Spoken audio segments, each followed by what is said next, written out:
ಈ ಸರ್ವಧರ್ಮ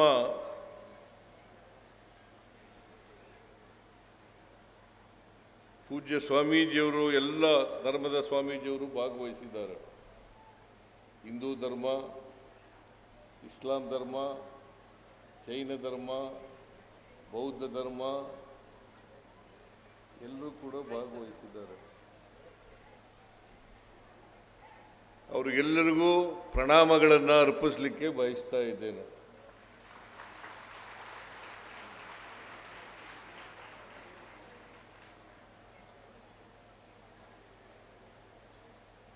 ಇವತ್ತು ನಡೀತಾ ಇರ್ತಕ್ಕಂಥ ಸರ್ವಧರ್ಮ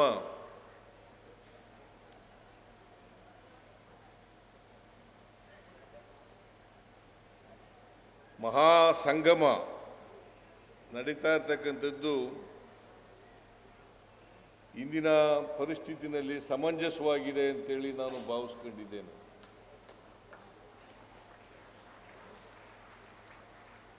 ನಮ್ಮ ದೇಶದಲ್ಲಿ, ಇಡೀ ಜಗತ್ತಿನಲ್ಲಿ ಅನೇಕ ಧರ್ಮಗಳಿದ್ದಾವೆ, ಜಾತಿಗಳಿದ್ದಾವೆ. ಅದರಲ್ಲೂ ಭಾರತ ದೇಶದಲ್ಲಿ ನಮ್ಮ ಸಮಾಜದಲ್ಲಿ ಅನೇಕ ಜಾತಿಗಳಿದ್ದಾವೆ, ಅನೇಕ ಧರ್ಮಗಳಿದ್ದಾವೆ.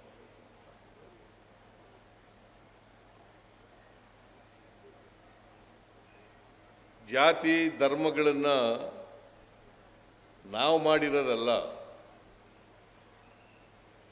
ಮೊದಲಿಂದ ಬೆಳಕ ಬಂದಿದೆ. ಆ ಸಂಸ್ಕೃತಿ ನಮ್ಮಲ್ಲಿ ಬೆಳೆದು ಬಂದಿದೆ. ನಾವೆಲ್ಲರೂ ಕೂಡ ಮಾಡಬೇಕಾಗಿರ್ತಕ್ಕಂಥದ್ದು, ನಾವು ಯಾವುದೇ ಧರ್ಮಕ್ಕೆ ಸೇರಿದರೂ ಕೂಡ, ಯಾವುದೇ ಜಾತಿಗೆ ಸೇರಿದರೂ ಕೂಡ ಬೇರೆ ಜಾತಿಯವರನ್ನು ಪ್ರೀತಿಸಬೇಕೇ ಹೊರತು ದ್ವೇಷಿಸಬಾರದು. ಬೇರೆ ಧರ್ಮದವರನ್ನು, ಬೇರೆ ಜಾತಿಯವರನ್ನು ಪ್ರೀತಿಸಬೇಕೇ ಹೊರತು ದ್ವೇಷಿಸಬಾರದು. ಇದನ್ನು ಮೂಲಭೂತವಾಗಿ ನಾವೆಲ್ಲರೂ ಕೂಡ ಅರ್ಥ ಮಾಡ್ಕೋಬೇಕಾಗ್ತದೆ. ಯಾವುದೇ ಧರ್ಮಕ್ಕೆ ಸೇರಿರಲಿ, ಯಾವುದೇ ಜಾತಿಗೆ ಸೇರಿರಲಿ, ನಾವೆಲ್ಲರೂ ಕೂಡ ಮನುಷ್ಯರು.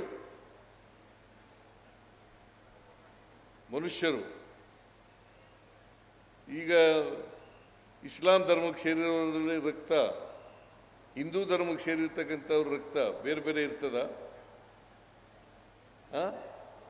ಈಗ ನೋಡಿ, ನಾವು ಎಷ್ಟು ಸ್ವಾರ್ಥಿಗಳು ಅಂತಂದರೆ, ಕಾಯಿಲೆ ಬಂದರೆ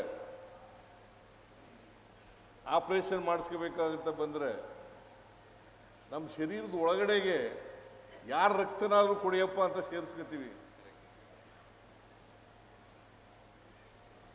ಯಾರ ರಕ್ತ ಆದರೂ ನನಗೆ ಇಂಥವ್ರ ರಕ್ತ ಅಂತ ಕೇಳ್ತೀವ? ಯಾಕಂದ್ರೆ ಪ್ರಾಣ ಉಳ್ಕೊಂಡ್ರೆ ಸಾಕು, ಪ್ರಾಣ ಉಳ್ಕೊಂಡ್ರೆ ಸಾಕು. ಯಾರ ರಕ್ತರಾಗಲಿ, ಹಿಂದೂದಾರಾಗಲಿ, ಕ್ರಿಶ್ಚಿಯನ್ದಾರಾಗಲಿ, ಇಸ್ಲಾಂ ಧರ್ಮದವರಾಗಲಿ, ಜೈನ ಧರ್ಮದವನಾಗಲಿ, ಬೌದ್ಧ ಧರ್ಮದವನಾಗಲಿ, ಯಾವ ಧರ್ಮದವನಾಗಲಿ ಕೂಡ ರಕ್ತ ಒಳಗೆ ಸೇರಿಸ್ಕೊತೀವಿ. ಡಾಕ್ಟ್ರೇ, ನಾನು ಜೀವ ಉಳಿಸಪ್ಪ ಅಂತ ಹೇಳ್ತೀವಿ. ನಾವು ಯಾರು ಕೂಡ ಯಾರು ನಮ್ಮ ಹಿಂದೂಗಳದೇ ರಕ್ತ ಆಗಬೇಕು ಅಥವಾ ನಮ್ಮ ಜಾತಿಯವ್ರದೇ ರಕ್ತ ಆಗಬೇಕು ಅಂತ ಕೇಳ್ತೀವ? ಕಾಯಿಲೆ ವಾಸಿ ಆದ ಮೇಲೆ ನೀ ಯಾವ ಜಾತಿಯವನು ಅಂತೀವಲ್ಲ, ಇದು ನ್ಯಾಯನಾ? ಇದು ನ್ಯಾಯನಾ? ಇದು ಧರ್ಮನ? ಅದಕ್ಕೆ ಬಸವಾದಿ ಶರಣರು ಹೇಳಿದ್ದಾರೆ, ದಯೆ ಇಲ್ಲದ ಧರ್ಮ ಯಾವುದಯ್ಯ? ದಯೆ ಇಲ್ಲದ ಧರ್ಮ ಯಾವುದಯ್ಯ? ದಯೆಯೇ ಧರ್ಮದ ಮೂಲವಯ್ಯ. ಇದನ್ನು ತಿಳ್ಕೊಂಡ್ರೆ ಸಾಕು ಅಲ್ವಾ? ಅಲ್ವೇನ್ರಿ?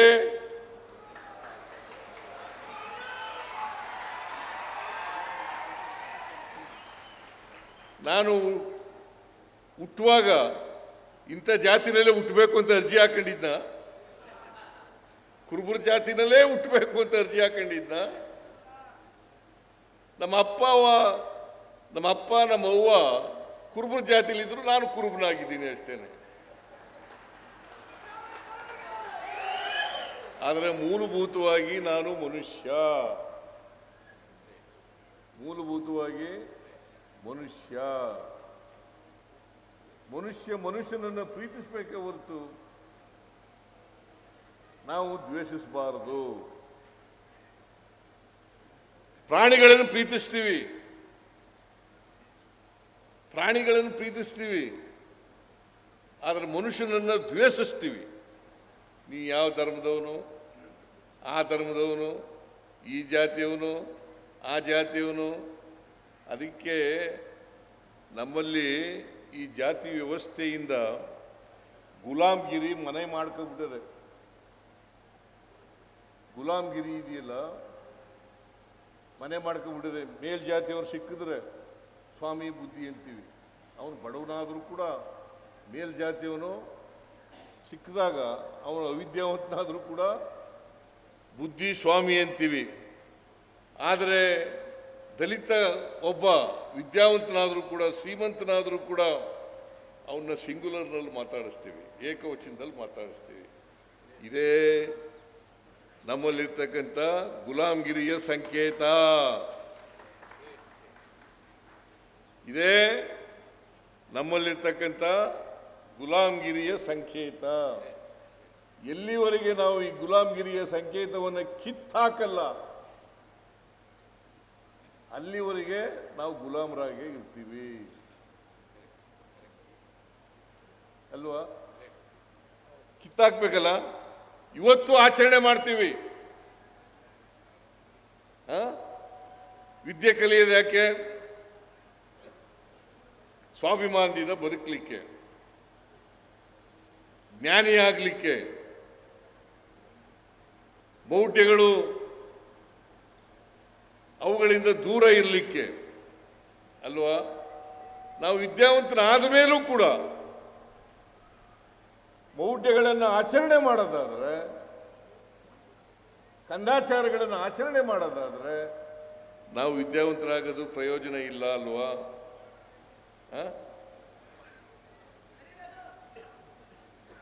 ನೀನು ಯಾಕಪ್ಪ ಇವತ್ತು ಬಟ್ಟೆ ಇಲ್ಲ, ಒಟ್ಟಿಗೆ ಇಟ್ಟಿಲ್ಲ, ಅವಿದ್ಯಾವಂತನಾಗಿದ್ದೀಯಾ ಅಂತಂದ್ರೆ ನಾನು ಹಣೆ ಬರ ಸ್ವಾಮಿ ಅಂತ ಅನ್ನೋದು. ಏನು ದೇವ್ರು ಬರ್ದಿದ್ನ? ನಿಮ್ಗೆ ಅವಕಾಶ ಸಿಕ್ಕಲಿಲ್ಲ, ವಿದ್ಯಾವಂತರಾಗಲಿಲ್ಲ. ಅವಕಾಶ ಸಿಕ್ಕಿದ್ರೆ ಎಲ್ಲರೂ ಕೂಡ ವಿದ್ಯಾವಂತರಾಗಲಿಕ್ಕೆ ಸಾಧ್ಯ ಆಗ್ತಿತ್ತು. ನಮ್ಮ ಸಮಾಜದಲ್ಲಿ ಬಹುತೇಕ ಜನ ಸಮಾಜದಲ್ಲಿರ್ತಕ್ಕಂಥವ್ರು 100ಕ್ಕೆ 80-85 ಜನ ಅವಿದ್ಯಾವಂತರಾಗಿದ್ದಾರೆ. ಶೂದ್ರರಲ್ವಾ? ಇವ್ರಿಗೆ ವಿದ್ಯೆ ಕಲಿತಕ್ಕಂಥ ಅವಕಾಶ ಇರಲಿಲ್ಲ, ಮಂತ್ರ ಕಲಿತಕ್ಕಂಥ ಅವಕಾಶ ಇರಲಿಲ್ಲ, ಸಂಸ್ಕೃತ ಕಲಿತಕ್ಕಂಥ ಅವಕಾಶ ಇರಲಿಲ್ಲ. ಹೆಣ್ಮಕ್ಳು ಕೂಡ ಇಲ್ಲಿ ಬಹಳ ಜನ ಇದ್ದಾರೆ. ಹೆಣ್ಮಕ್ಳಿಗೂ ಕೂಡ ವಿದ್ಯೆ ಕಲಿತಕ್ಕಂಥ ಅವಕಾಶ ಇರಲಿಲ್ಲ. ಅವಕಾಶ ಸಿಕ್ಕಿದ್ರೆ ಎಲ್ಲರೂ ಕೂಡ ವಿದ್ಯಾವಂತರಾಗಲಿಕ್ಕೆ ಸಾಧ್ಯ ಆಗ್ತಿತ್ತು. ವಿದ್ಯೆ ಯಾರಪ್ಪನ ಮನೆ ಸೊತ್ತಲ್ಲ. ಆಗಿದ್ರೆ ಬಾಬಾ ಸಾಹೇಬ್ ಅಂಬೇಡ್ಕರ್ ಅವರು ಈ ದೇಶಕ್ಕೆ ಸಂವಿಧಾನ ಕೊಡಕ್ಕೆ ಸಾಧ್ಯ ಆಯ್ತಿತ್ತ? ಯಾವ ಜಾತಿಯಲ್ಲಿ ಹುಟ್ಟಿದ್ದು ಬಾಬಾ ಸಾಹೇಬ್ ಅಂಬೇಡ್ಕರ್ ಅವರು? ದಲಿತ ಜಾತಿಯಲ್ಲಿ ಹುಟ್ಟಿದ್ದು, ಅಸ್ಪೃಶ್ಯ ಜನಾಂಗದಲ್ಲಿ ಹುಟ್ಟಿದ್ದದ್ದು. ವಾಲ್ಮೀಕಿ ಯಾವ ಜಾತಿಯಲ್ಲಿ ಹುಟ್ಟಿದ್ದು? ಈ ದೇಶಕ್ಕೆ ಮಹಾನ್ ಗ್ರಂಥ ರಾಮಾಯಣ ಬರೆದಂಥವ್ರು ಯಾರು? ಮಹಾಭಾರತ ಬರೆದವರು ಯಾರು? ವ್ಯಾಸ. ಯಾವ ಜಾತಿಗೆ ಸೇರಿದವರು? ಬೆಸ್ತರ ಜಾತಿಗೆ ಸೇರಿದವರು. ಸಾಧ್ಯ ಆಯ್ತಿದ್ದ? ಒಬ್ಬ ವಾಲ್ಮೀಕಿ ಜಾತಿಗೆ ಸೇರಿದವರು ರಾಮಾಯಣ ಅಂತ ಮಹಾ ಗ್ರಂಥ ಬರೀಬೇಕಾದ್ರೆ ಮಹಾಭಾರತ ಅಂತ ಒಂದು ಅದನ್ನು ಬರಿಬೇಕಾದ್ರೆ ವ್ಯಾಸ ಇವತ್ತು ಈ ದೇಶಕ್ಕೆ ಅತ್ಯಂತ ಶ್ರೇಷ್ಠ ಸಂವಿಧಾನ ಕೊಟ್ಟಿರ್ತಕ್ಕಂಥವರು ಬಾಬಾ ಸಾಹೇಬ್ ಅಂಬೇಡ್ಕರ್ ಅವರು ಈ ದೇಶಕ್ಕೆ ಸಂವಿಧಾನ ಕೊಟ್ಟದ್ದು ಅಲ್ವಾ? ಸಂವಿಧಾನದ ಕರ್ತರು ಯಾರು ಅಂತ ಹೇಳ್ತೀರಿ? ಅವ್ರು ಯಾವ ಜಾತಿಲಿ ಹುಟ್ಟಿದ್ರು? ಅಸ್ಪೃಶ್ಯ ಜಾತಿ, ದಲಿತ ಜಾತಿನಲ್ಲಿ ಹುಟ್ಟಿದ್ರು. ಅದರಿಂದ ವಿದ್ಯೆ ಯಾರಪ್ಪನ ಮನೆ ಸೊತ್ತಲ್ಲ. ನಮ್ಗೆ ಅವಕಾಶ ಸಿಕ್ಕಲಿಲ್ಲ, ನಾವು ಅವಿದ್ಯಾವಂತರಾದ. ಅವಕಾಶ ಸಿಕ್ತು, ನಾನು ವಿದ್ಯಾವಂತನಾದೆ. ಈಗ ನಮ್ಮ ಮನೆಯಲ್ಲೇ ನಮ್ಮ ಅಣ್ಣ 4ನೇ ತರಗತಿವರೆಗೂ ಓದಿದ್ದ. ನಾವು 6 ಜನ ಮಕ್ಕಳು, 2 ಸಿಸ್ಟರ್ಸು, 4 ಜನ ಗಂಡು ಮಕ್ಕಳು. ನಮ್ಮಣ್ಣ 4ನೇ ತರಗತಿ ಓದಿದ್ದ. ನಾನು ಲಾ ಓದಿದೆ. ಇನ್ನಿಬ್ಬರು ತಮ್ಮದಿರು ಏನೂ ಓದಲಿಲ್ಲ, ಅವಿದ್ಯಾವಂತರು. 2 ಸಿಸ್ಟರ್ಸು ಅವಿದ್ಯಾವಂತರು, 2 ಬ್ರದರ್ಸು ಅವಿದ್ಯಾವಂತರು. ಅವ್ರಿಗೆಲ್ಲ ಹಣೆಯಲ್ಲಿ ಬರೆದು ಬಿಟ್ಟಿದ್ದ, ನೀನು ವಿದ್ಯೆ ಕಲಿಬೇಡ ಅಂತ. ಸಿದ್ದರಾಮಯ್ಯ ಮಾತ್ರ ಲಾ ಓದು ಅಂತ ಬರೆದು ಬಿಟ್ಟಿದ್ದ. ಸಿದ್ದರಾಮಯ್ಯ ಮಾತ್ರ ಮುಖ್ಯಮಂತ್ರಿ ಆಗುವಂತ ಬರೆದು ಬಿಟ್ಟಿದ್ದ ದೇವರು. ಬೇರೆ ಬ್ರದರ್ಸ್ಗೆ ಯಾಕೆ ಬರೀಲಿಲ್ಲ? ಆದ್ರಿಂದ ಈ ಮೂಢನಂಬಿಕೆಗಳನ್ನೆಲ್ಲ, ಕಂದಾಚಾರಗಳನ್ನೆಲ್ಲ ನಂಬ್ಕೊಳ್ಳೋಕೆ ಹೋಗ್ಬೇಡಿ. ಅದರ ವಿರುದ್ಧನೇ ಬಸವಣ್ಣವರು ಬಹಳ ವಿರೋಧವಾಗಿ ವಚನಗಳನ್ನು ರಚನೆ ಮಾಡಿರ್ತಕ್ಕಂಥದ್ದನ್ನು ಬಸವಾದಿ ಶರಣರು ಮಾಡ್ತಿರ್ತಕ್ಕಂಥದ್ದನ್ನು ಕೇಳಿದ್ದೀವಿ ಅಲ್ವಾ? ನಮ್ಮ ಜಾತಿ ವ್ಯವಸ್ಥೆ ಇದೆಯಲ್ಲ, ಚಲನೆ ಇಲ್ಲದೆ ಇರ್ತಕ್ಕಂಥ ವ್ಯವಸ್ಥೆ. ನಮ್ಮ ಸಾಮಾಜಿಕ ವ್ಯವಸ್ಥೆ ಇದೆಯಲ್ಲ, ಚಲನೆ ಇಲ್ಲ, ಜಡತ್ವ ಇರ್ತಕ್ಕಂಥ ವ್ಯವಸ್ಥೆ, ಚಲನರಹಿತವಾದಂಥ ವ್ಯವಸ್ಥೆ. ಅದಕ್ಕೋಸ್ಕರನೇ ಇಷ್ಟು ವರ್ಷಗಳಾದರೂ ಕೂಡ ಬದಲಾವಣೆ ಆಗಿಲ್ಲ. ಇಷ್ಟು ವರ್ಷಗಳಾದರೂ ಕೂಡ ಬದಲಾವಣೆ ಆಗಿಲ್ಲ. ಬುದ್ಧ ಯಾವಾಗ ಹೇಳ್ದ ಜಾತಿ ರಹಿತವಾದಂಥ, ವರ್ಗರಹಿತವಾದಂಥ ಸಮಾಜ ಆಗಬೇಕು, ಸಮಾನತೆಯ ಸಮಾಜ ಆಗಬೇಕು ಅಂತ? ಬಸವಣ್ಣ ಯಾವಾಗ ಹೇಳ್ದ? 12ನೇ ಶತಮಾನದಲ್ಲಿ. ಇವತ್ತಿನವರೆಗೂ ಕೂಡ ಬದಲಾವಣೆ ಆಗಿಲ್ಲ ಅಲ್ವಾ? ಜಾತ್ಯತೀತ ಸಮಾಜ ನಿರ್ಮಾಣ ಆಗಿದೆಯಾ? ಜಾತಿ ಇಲ್ಲದೆ ಇರ್ತಕ್ಕಂಥ, ವರ್ಗ ಇಲ್ಲದೆ ಇರ್ತಕ್ಕಂಥ ಸಮಾಜ ನಿರ್ಮಾಣ ಆಗಿದೆಯಾ? ಆಗಿಲ್ಲ. ಆದರೂ ಹೇಳ್ತಲೇ ಇದ್ದೀವಿ. ಬಸವಾದಿ ಶರಣರು ಹೇಳಿದ್ರು, ಇವನಾರವ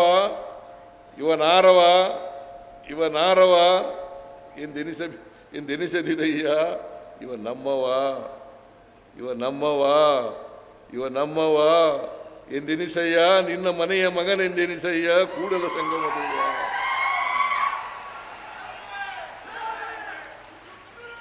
ನಿನ್ನ ಮನೆಯ ಮಗನೆಂದೆನಿಸಯ್ಯ, ಕೂಡಲ ಸಂಗಮ ದೇವ. ನೋಡಿ ಎಷ್ಟು ವರ್ಷ ಆಯಿತು ಹೇಳಿ ಇದನ್ನ. 12ನೇ ಶತಮಾನದಲ್ಲಿ ಜಾತಿ ಹೋಗಿದೆಯಾ? ವರ್ಗ ಹೋಗಿದೆಯಾ? ಎಲ್ಲರೂ ಮುಖ್ಯವಾಹಿನಿಗೆ ಬಂದಿದ್ದಾರ? ಸಮಾಜದಲ್ಲಿರ್ತಕ್ಕಂಥ ಅಸಮಾನತೆ ಹೋಗಿದೆಯಾ? ಅದಕ್ಕೆ ಬಾಬಾ ಸಾಹೇಬ್ ಅಂಬೇಡ್ಕರ್ ಅವರು ಎಲ್ಲಿವರೆಗೆ ಈ ಸಮಾಜದಲ್ಲಿರ್ತಕ್ಕಂಥ ಅಸಮಾನತೆಯನ್ನು ನಾವು ತೊಡೆದಾಕಲ್ಲ, ಅಲ್ಲಿವರೆಗೆ ಸ್ವಾತಂತ್ರ್ಯ ಸಿಕ್ಕಿರೋದಕ್ಕೆ ಯಶಸ್ಸಾಗಲ್ಲ. ಎಲ್ಲಿವರೆಗೆ ನಾವು ಅಸಮಾನತೆಯನ್ನು ತೊಡೆದಾಕಲ್ಲ, ಅದು ಆರ್ಥಿಕ ಅಸಮಾನತೆ ಇರ್ಬೋದು, ಸಾಮಾಜಿಕ ಅಸಮಾನತೆ ಇರ್ಬೋದು, ಶೈಕ್ಷಣಿಕ ಅಸಮಾನತೆ ಇರ್ಬೋದು, ರಾಜಕೀಯ ಅಸಮಾನತೆ ಇರ್ಬೋದು, ಈ ಅಸಮಾನತೆಯನ್ನು ಎಲ್ಲಿವರೆಗೆ ತೊಡೆದಾಕಲ್ಲ, ಈ ಪ್ರಜಾಪ್ರಭುತ್ವದ ಸೌಧವನ್ನು ಯಾರು ಅಸಮಾನತೆಯನ್ನು ನರಳುತ್ತಾ ಇದ್ದಾರೆ ಅವರೇ ಧ್ವಂಸ ಮಾಡಿಬಿಡ್ತಾರೆ ಒಂದು ದಿನ ಅಂತಕ್ಕಂಥ ಎಚ್ಚರಿಕೆ ಮಾತುಗಳನ್ನು ಬಾಬಾ ಸಾಹೇಬ್ ಅಂಬೇಡ್ಕರ್ ಅವರು ಹೇಳಿದ್ರು. ಅದರಿಂದ ನಾವು ಅಸಮಾನತೆ ತೊಡೆದಾಕ್ಬೇಕಲ್ಲ. ಬಸವಾದಿ ಶರಣರು ಹೇಳಿದ್ರು, ಕುವೆಂಪು ಹೇಳಿದ್ರು, ಸರ್ವ ಜನಾಂಗದ ಶಾಂತಿಯ ತೋಟ, ಸರ್ವ ಜನಾಂಗದ ಶಾಂತಿಯ ತೋಟ ಆಗಬೇಕು ನಮ್ಮ ಸಮಾಜ ಅಲ್ವಾ? ಅದಕ್ಕೆ ನಾವು ಸರ್ವ ಜನಾಂಗದ ಶಾಂತಿಯ ತೋಟ ಆಗಿದೆಯಾ? ಅಶಾಂತಿ ಯಾಕೆ ಕಾಣಿಸ್ಕೊತದೆ? ಇದು ಈಗ ವಿಶ್ವಶಾಂತಿಗಾಗಿ ಸರ್ವಧರ್ಮ ಸಮ್ಮೇಳನ, ವಿಶ್ವಶಾಂತಿಗಾಗಿ ನೀವು ಕುವೆಂಪು ಹೇಳಿದಂಥ ಮಾತುಗಳನ್ನು ಜ್ಞಾಪಕ ಮಾಡ್ಕೊಂಡ್ರೆ ಸಾಕು. ಸರ್ವ ಜನಾಂಗದ ಶಾಂತಿಯ ತೋಟ.